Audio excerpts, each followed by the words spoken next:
Mel's memory.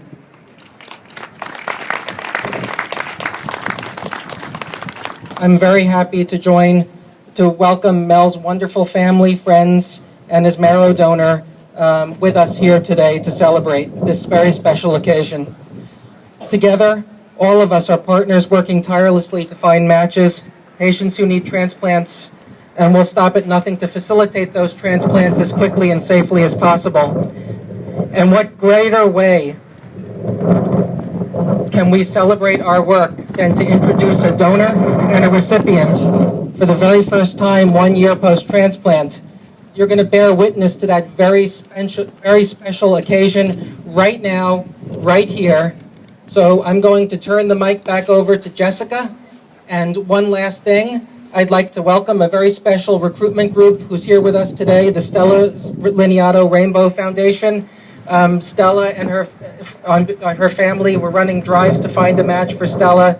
Unfortunately, she didn't make it, but her family continued to recruit donors to perpetuate her memory. They're very special people. I'd like to welcome them here as well. And now we're going to see a donor and recipient meet for the first time. So thank you all for coming, and I turn the mic back over to Jessica. Jay. Told earlier, if you hear us go in and out, that just means that between where we are and where the microphone is set up, a truck could be going by. So just bear with us through the technical difficulties. Without further delay, I'd like to invite Joe Grogine to come up and stand right beside me. You look good in that shirt, Joe. It looks amazing.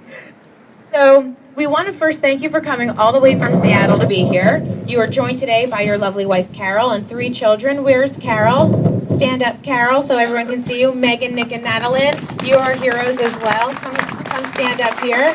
It's a family thing for sure. Oh, I like that hat. Oh, that's pretty good. Can I wear one of those on the news, do you think? I think I'll get some more viewers if I wear that. The story of Joe's transplant began in 2009 when he was diagnosed with myelodysplastic syndrome, MDS. Routine blood work revealed a very low red blood cell count. He was initially told that the disease was caught early and he had nothing to worry about, until he followed up with doctors at the world-renowned Fred Hutchinson Cancer Research Center in Seattle. The doctors there told him he had 6 to 18 months to live, would need to start chemotherapy immediately, and would ultimately need a blood stem cell or bone marrow transplant to survive. Joe's doctors first looked to his 2 older brothers who were perfect matches for one another, but not for him. Instead, Joe would have to rely on a complete stranger to save his life. It took several months to find a potential donor. Joe's first transplant took place using a donor who was a mismatch. However, his disease returned. It was at that very point that Joe's perfect match was found through the Gift of Life Registry.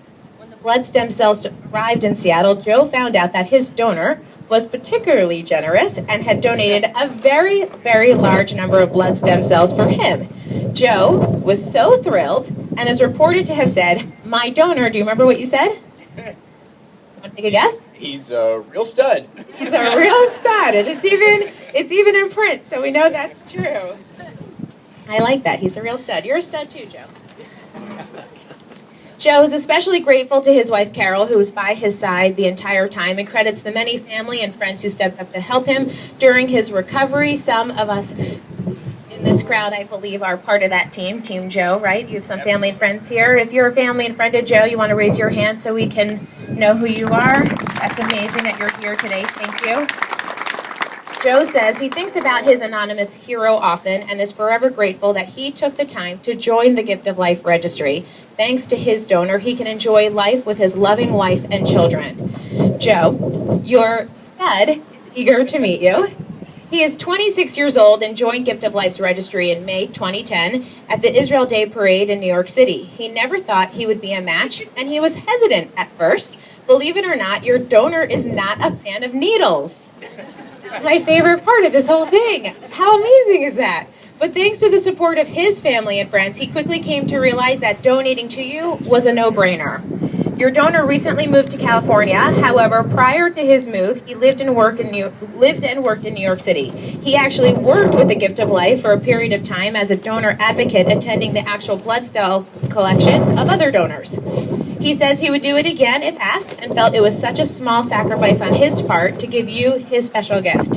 In fact, he expresses his thanks to you for giving his life the meaning that he needed when he needed it most. Joe, it gives me great pleasure to introduce you to your life-saving hero, Ari.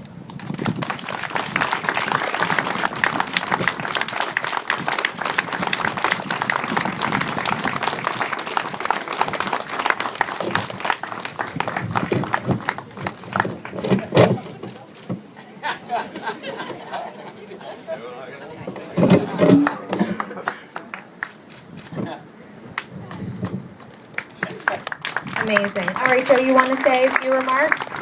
You want to start with you? Okay, sure. Good morning. First of all, what spectacular weather. Wow. I should have seen what we left in Seattle. Thank you all for being here. This is tremendous. Bar none, the most spectacular, wonderful day of my life. I never imagined going through something like this and having an event just for us. And just to meet Ari is just a overwhelming event. I can't imagine anything greater than this moment. So it's been 3 years of going through this, all the therapy, the chemo, the radiation, the treatments and x-rays, and it's now been 1 year out. The doctor's given me a clean bill of health. It's very exciting. Every day thank you. Every day I'm thankful. One great thing is that I've been able to hold off on work for a little while and spend all the time with my family as much as possible, my beautiful kids, and catch up on all the things that I've missed in the past 2 years, having been locked up in a hospital, many times in seclusion. So I have quite a few questions for Ari, so... So we'll let Ari, you want to say a few words?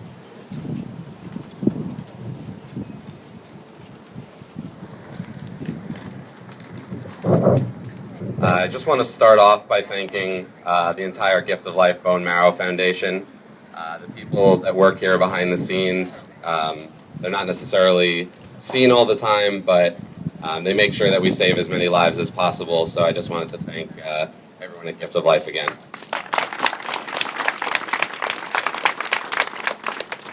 Joe, it's so great to finally meet you. I've waited for this moment since I jumped out of the chair at Cornell Medical Center. It's pretty surreal to be standing here right now. You look fantastic, and I'm really honored to be here. I have nothing but the deepest admiration for your courage and perseverance throughout this process, and I'd like to ask everyone here to give you one more round of applause.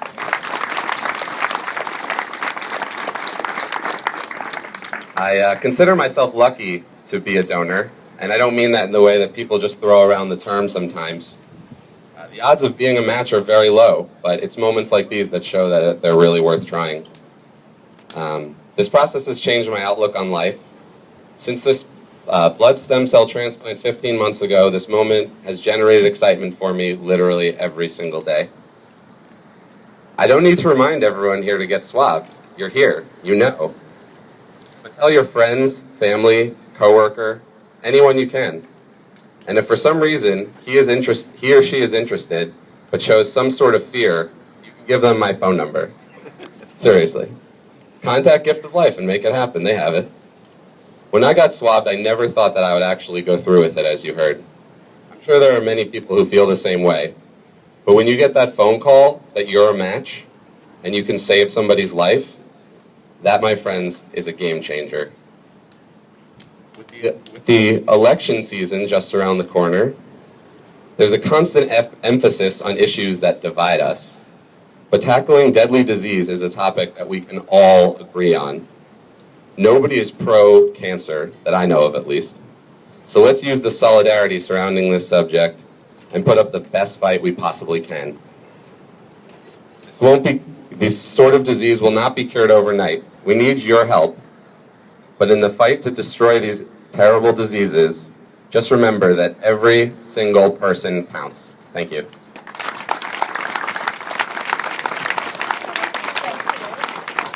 Well, Ari, thank you for being such a dukma, as we would say, an example of what we all can be doing to save another person. Joe, thank you for showing all of us how to find the fight in ourselves when it seems really hard to find it. And to the kids who are standing up here, you are really amazing, because I know firsthand when you have a sick family member, it really affects everyone, and you have to be super, super strong to get your whole family through it. So high five to all of you for being so amazing.